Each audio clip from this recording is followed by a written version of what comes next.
including the one with McDougal, which was really between him and David Pecker. The special counsel stated emphatically that the information that I gave to them was credible and helpful. There's a substantial amount of information that they possess that corroborates the fact that I am telling the truth. Cohen's remarks are in stark contrast to what the president himself told me in the interview I had with him at the White House yesterday. Watch. Michael Cohen says that he lied in order to protect you. Yeah. What's your response to that? Let me tell you, I never directed him to do anything wrong. Whatever he did on his own. He's a lawyer. A lawyer who represents a client is supposed to do the right thing. That's why you pay them a lot of money, et cetera, et cetera. He is a lawyer. He represents a client. I never directed him to do anything incorrect or wrong. We've had some developments now at the White House. Correspondent Kevin Cork, more from the North Lawn. Kevin? Harris, good afternoon. This is a very public and messy breakup, arguably one of the worst possible that you can have, because you're dealing with a scorned ex-employee who, at the very least, you can make the argument, is willing to throw his former boss under the bus to save his own neck. Another view of that could be this is a properly prosecuted ex-employee who is finally trying to do the right thing. But by any definition and from basically any viewpoint, hiring the man by the name of Michael Cohen, the president says, was a very big mistake. I thought he was a great guy. I thought he was really a nice guy. He was very supportive. And I liked him. And he was a lawyer. And because of that, I did it. And you know what? In retrospect, I made a mistake. Because what he did was all unrelated to me, except for the 2 campaign finance charges that are not criminal and shouldn't have been on there. They put that on to embarrass me. They put those 2 charges on to embarrass me. They're not criminal charges. That will certainly lead to a very interesting legal debate, although the president points out many top scholars don't believe that's a criminal charge or should be a criminal charge. At any rate, Cohen's pleaded guilty, as you know, Harris, to multiple charges, including lying to Congress, which led some here at the White House to question why anyone would listen to anything he has to say now. Look, quite frankly, for the media to give credence to a convicted criminal who has lied on multiple occasions and self-admitted doing just that is quite instructed Michael Cohen to do anything illegal, and we stand by that. Now, for his part, Cohen says he feels finally free to speak his mind, Harris. He also accused the president of lashing out at him out of fear. Calling you a liar. Is he afraid? Seems like it. That's what he does. That's what he does. Are you afraid of him? It's never good to be on the wrong side of the President of the United States of America. But somehow or another, this task has now fallen onto my shoulders. And as I also stated, that I will spend the rest of my life in order to fix the mistake that I made. Cohen, by the way, Harris, says he is still willing to cooperate, both with the special counsel as well as the Attorney General's office. I should also mention he said he'd be willing to speak with or continue to cooperate with the Southern District of New York in any way possible. Of course, this is all ahead of 3 years behind bars, which will likely beginning about 90 days from now, Harris. Well, and not to miss the fact on this, his cooperation, of course, him saying that he would be willing to, would mitigate his sentence, perhaps. And so that is a lot of why he might step up to the plate. I know he says he wants to absolve his guilt over having lied in the past, but it doesn't hurt to maybe chop down some of those 36 months if you think you can. You know, I wanted to point out that the headline from the president there, you pointed it out too, was that he made a mistake when he hired Michael Cohen. This from a president who time and time again, Kevin, you know, because we've covered him saying it, has said he has no regrets. Now we know he has one, and it's Michael Cohen. So we will cover the news as it happens. Absolutely, Harris. I couldn't have said it better myself. Thanks for having me. Thank you. Former prosecutor Stephen Mulroy says what Cohen is claiming could mean trouble for the president. Let's dig in deeper. He is now a professor of law at the University of Memphis and the author of Rethinking U.S. Election Law. Good to see you, Stephen. First of all, why do you say that? Well, he's alleging that President Trump was actually directly involved in and directed the violations of campaign finance law that Cohen himself is going to be punished for. And his claim seems to now be at least partially corroborated by the comments by the media corporation AMI, or the agreement that it led to. And if that's the case, then that could potentially spell trouble in terms of President Trump himself having violated campaign finance law. All right. The president says he did not direct. So you have a case of he said. Although Michael Cohen said, and I'm going to quote him here, prosecutors have substantial information to corroborate that he is telling the truth. What do you make of that? Well, if it's true, then that, of course, helps the prosecutors in making their case and spells real trouble for the president. I'm assuming the corroboration will be a combination of documentary evidence regarding the various transactions, his tapes, his audio tapes that Cohen has with the president being involved in a conversation involving at least one of the hush money payments, and now, of course, this new testimony from David Pecker and the agreement with the media company AMI. Those would be corroborating pieces of evidence as well, I suppose. All right, I want to go back to the tapes for a moment, because we haven't talked about that in a while. You know, this was a man who was hired, and I know that maybe it's unsettled, I don't know. Attorneys have told me different things. But this was a man who was paid to have confidence with the president. That's what you pay an attorney for. Are we in a situation where anybody is looking any differently at, you know, secretly recording your clients? Well, I don't know if it's against the law, because I believe one-party consensual taping is legal in the state where it occurred, but it certainly is unusual behavior for a lawyer to be taping conversations with the client. You have to wonder what was going on in Cohen's mind at the time when he did that. So that's certainly something that, you know, gives one pause. Well, and I would ask the question, too, of Michael Cohen, and I'd want to hear the texture of the conversation. We haven't been able to hear them all as the public, but some of that information has been out. You know, sometimes you can say something to somebody, and it might be different if you thought other people were going to hear it. And I would say that on both sides of the conversation. As an attorney, how do you look at it? Well, I think that's certainly a good point, Harris. And I'd add an additional point that even if it's proven that President Trump was directly involved in these payments, in order for there to be criminal liability under this particular statute, the prosecution would have to prove that President Trump knew specifically that what he was doing was illegal. Now, there is this defense called good faith reliance on counsel that says if your lawyer tells you it's okay, and you rely on that, and you sincerely think that what you're doing is legal even though it's not legal, then in certain types of prosecutions, and this is one of them, that could be a defense. So the fact that President Trump is saying, well, I relied on Michael Cohen, he was my lawyer, that gets to the heart of the question, because I'm not really sure now whether the question is anymore about whether the payments took place or whether Trump knew about them. I think the question is going to be, did he know they were illegal at the time that he was involved in them? Also in the headlines today, as you well know, special counsel Robert Mueller's team has until 3 p.m. to turn over documents to a federal judge on the way that the FBI handled interviewing with former National Security Advisor Michael Flynn. Flynn's attorneys are saying the FBI pressured him into talking without a lawyer present. I want to get your response to that. So it doesn't seem like it's necessarily best practice for law enforcement agents to try to pressure somebody not to bring a lawyer along for an interview. It's not technically illegal. It doesn't violate the Constitution to do that. Now, if this were a custodial interrogation, if Flynn had been in custody and asked to speak to a lawyer and they didn't allow that to occur. Do you think that normal people understand the difference? I mean, when the FBI hauls you in, and I mean normal by anybody other than an FBI prosecutor, right, you do kind of get the feeling that you're in custody, right? I mean, we're not experts, so splicing the words, I mean, you're sitting down with the FBI. You might think they'd offer you, just like a local police department, an opportunity to bring in a lawyer.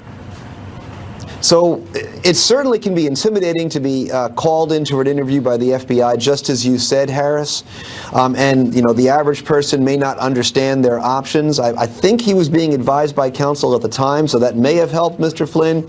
But at the end of the day, while it may not be the ideal law enforcement practice, my understanding is that it isn't illegal Okay. for the FBI to suggest that he come unaccompanied by a lawyer. It wouldn't invalidate the testimony. It's just perhaps something that you would say is not the best practice from a law enforcement Yeah, perspective. I wrote that down.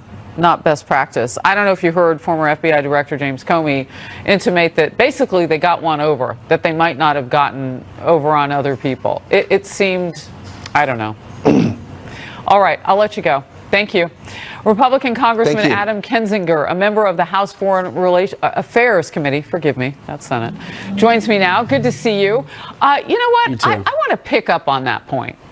Because intimidation is something that most of us give into as human beings if we're sitting across from the FBI. Yeah, that's right. And you know, your prior guest had it correct in saying maybe it's not illegal for the FBI to do that. And it may not be. I'm, you know, as a not FBI He said agent, it's I don't not. know exactly what they have to abide by. But to call somebody and say, you don't need a lawyer, we're just going to kind of come in and bro out basically and chat, I think that sends a whole different message. And it'll be interesting to see what this judge says when he gets all the papers. And, you know, yes, there's the fact that maybe it's not illegal, but he may look at this with a host of other evidence and say that this was a prosecution, at least in Flynn's case, that was done with bias. So I think this could be a piece of some broader piece of the puzzle, or the Now, judge why may would you just say, say hey, that? Why would shouldn't you do bring it, up and- bias in terms of sitting down with General Flynn? So if they call General Flynn, for instance, and say, you don't need to bring a lawyer, and they try to catch him, you know, maybe saying something untruthful or something that they could corroborate a different way. We saw at what you had mentioned, James Comey saying we pulled one over on him. And then if you take that with maybe, and I'm not saying they exist, I don't know about it, but maybe other pieces of evidence that show behavior patterns like that potentially, then you can look at that and from some various legal perspective say, it appears they had it out for this guy from the beginning. I don't know that, but this may be the piece of the puzzle that the judge is trying to put together. Or when it's all done, he may just say, okay, well, you shouldn't have done it, but anyway. All right. And I want to point out, too, you're a military veteran. So you understand that when you bring that general in, and I mean, there is some context to some of this. We'll move on with this. I want to talk with you about Michael Cohen and just first get your reaction to the news today of him reacting to my interview with the president, where the president said he did not direct hush money payments for him to pay off women. Michael Cohen says the president did. I don't think you can take a lot of what Cohen says. You have to take some of it with a grain of salt. I mean, really, this case comes down to whether the president knew what was being done or not, and then whether he knew that that was a violation potentially of any kind of campaign law.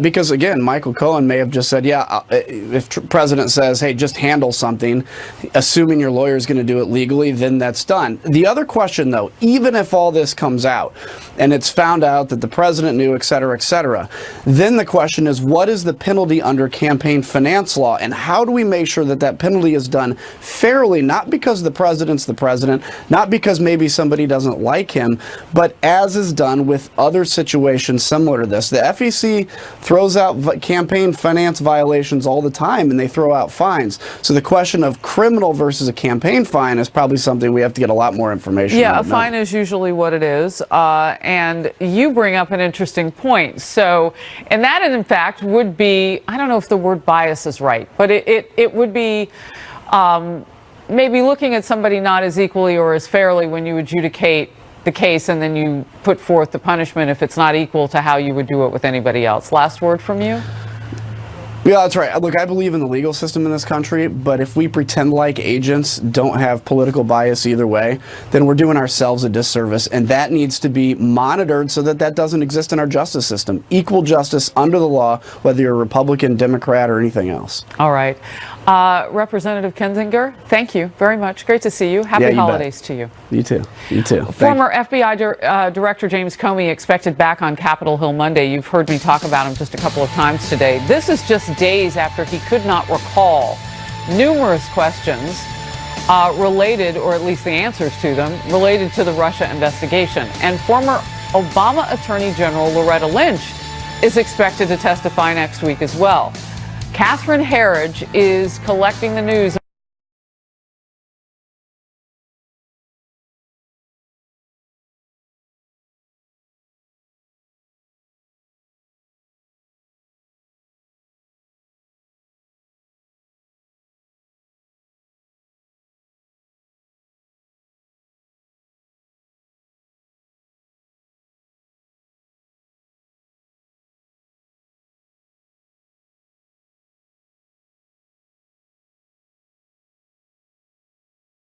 And names have been bandied about, and Chris Christie, former governor of New Jersey, was one of those names. And now, according to the New York Times, Chris Christie is said to be taking himself out of the running for the next White House chief of staff. So as we continue to cover this journey, we report the facts as they happen, and according to the New York Times, and we'll do our own reporting on this so that we have all the facts, former governor of New Jersey, Chris Christie, has said he has taken himself out of the running for the White House next chief of staff.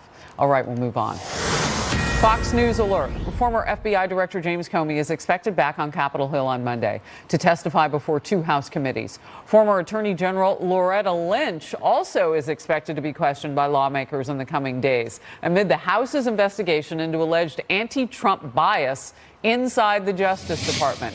Chief Intelligence Correspondent Catherine Herridge with the news. Catherine?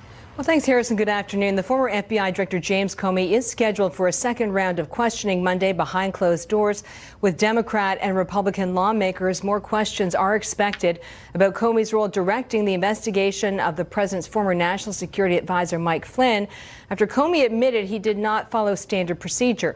Republican lawmakers say they also plan to press Comey on his decision to leak his memos documenting conversations with the president to force the appointment of a special counsel. Justice Department Inspector General Michael E. Horowitz is deep into an investigation of media leaks by senior FBI personnel, and the IG is considering whether Comey and others mishandled classified information. Horowitz recently found one of Comey's deputies accepted sports tickets from reporters and then lied to federal investigators about those gifts. There is an expectation that the former Attorney General Loretta Lynch and the current Deputy Attorney General Rod Rosenstein may also come to the Hill for a closed-door transcribed interview, but the committee is not commenting publicly, suggesting that timetable remains fluid. Democrats and Republicans want answers from the Deputy Attorney General about allegations first reported by the New York Times, elements of which were confirmed by Fox News. Then in May of 2017, less than 2 weeks after Comey was fired by the president, Rod Rosenstein discussed secretly recording the president and invoking the 25th. I have some doubt about whether Rosenstein actually testifies, but if he does, the important questions will be, where did you believe you could record the president? How did you believe that the 25th Amendment was appropriate? And what in fact prompted you to believe that when in fact you were not a cabinet officer and lacked the authority even to be conducting those conversations?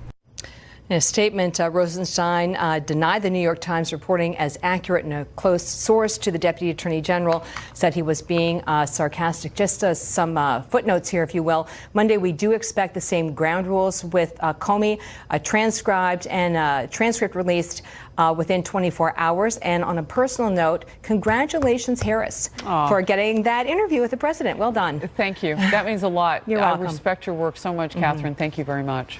Good job. So for more on this, let's bring in one of the lawmakers who will be questioning James Comey, Republican Congressman Matt Gaetz of the House Judiciary Committee. Good to see you today, Congressman. Good to see you, Harris. Before we get to the judiciary work, I know you just gave reporting on the White House Chief of Staff position. Yes. Let me make a prediction for you. Jared Kushner will be the next White House Chief of Staff. I believe that the president views this kind of conflict period coming up with House Democrats as one where he needs the loyalist people closest to him. And I think if it wasn't going to be Kushner, it probably would have been my colleague Mark Meadows, but I'll go ahead and make that prediction that Jared Kushner will be the next Chief of Staff. All right. So full disclosure, the way that we know things as human beings is to have some confirmed. You are not a guy who makes predictions. That's not who you are. So I would just simply ask, are you guessing or do you believe it? I think it's an informed guess. Okay, that's fair enough. Congressman, making some news this hour could be Jared Kushner, and I met him for the first time when I was at the White House yesterday. Had I had this information, I would have asked him about it. Okay, let's move on and talk a bit about what's coming down the pike with James Comey. You've had a bite at this apple. And so what do you go back and you ask him now, a man whose memory is so flawed, according to him, that he didn't take a lot of the questions based on bad memory?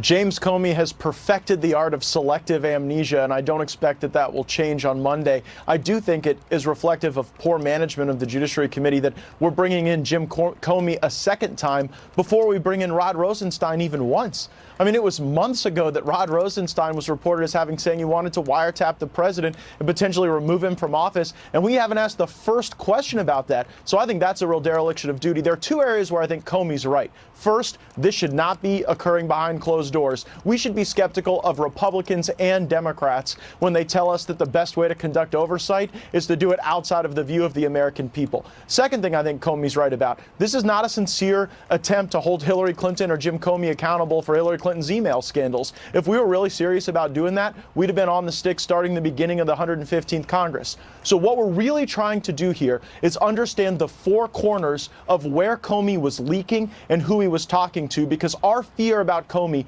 is that he viewed the job of FBI director not as one of conducting investigations and making reports, but actually trying to shape public opinion by leaking information to the media and trying to have sort of selectively bad things come out about Trump to discredit him both before and during his presidency. And so if we have that understanding, we'll know what other investigations may have been polluted by all of the departures from the normal practices. Well, I see a crispness to your focus now. Because you're going to get another opportunity and you already know what he won't answer. So it's interesting. You're not going to go down all those lanes that you know that have blocks. You mentioned the four corners of where the leaks may have come from. That's fascinating in the sense of how you then go forward with your questions. It is, and you should keep in mind that Michael Horowitz is still looking at those things. He actually gave a prelude to his investigation in his last report that detailed all of the bias in the Hillary Clinton email investigation by the people conducting that investigation. But he said that there were circumstances where people in the media were giving concert tickets and sporting tickets to people in the FBI. And then you have conflicting stories from Comey and McCabe about whether or not McCabe's leaks were just something that he had done as a result of going rogue, or whether those things were actually directed by Comey. So this is not about Hillary Clinton. This is about understanding where the culture at the FBI that had become so toxic under James Comey may have let us down in other ways. I'm going to step into just one more bucket here, and that is Mike Flynn, because he's sentenced next week. James Comey saying that, in terms of him not being told to bring a lawyer with him when he first was interviewed, that was something that they kind of, and I'm paraphrasing him, kind of got away with that they might not have with other administrations. I got to let you go. I'll bring you back. You broke some news. You say it's Jared Kushner as the chief of staff. I'm going to attribute you for that. You said it's an informed guess. Congressman of Florida, thank you very much. Thank you. Punishing Saudi Arabia. The Senate has handed down 2 rebukes to the Saudis and President Trump. What does this mean for U.S.-Saudi relations? A live report. Stay close. It has approved a non-binding resolution to end U.S. military support for the Saudi-led war in Yemen. It also approved a resolution to condemn the Saudi crown prince over the killing of Washington Post columnist Jamal Khashoggi. Both moves are seen as a rebuke of President Trump and his support for Saudi Arabia. Mike Emanuel live on the Hill with this report. Mike. Harris, good afternoon. Many in both parties have wanted to express their unhappiness with the Saudis over this brutal murder. As a result of what the chairman has just offered, it's a clear and unambiguous message about how we feel about what happened to this journalist. This push on Capitol Hill certainly puts the Trump administration and its foreign policy in an awkward spot. Some clearly want the president and his foreign policy team to flex some muscle with the Saudi government and want the president to speak forcefully on this issue.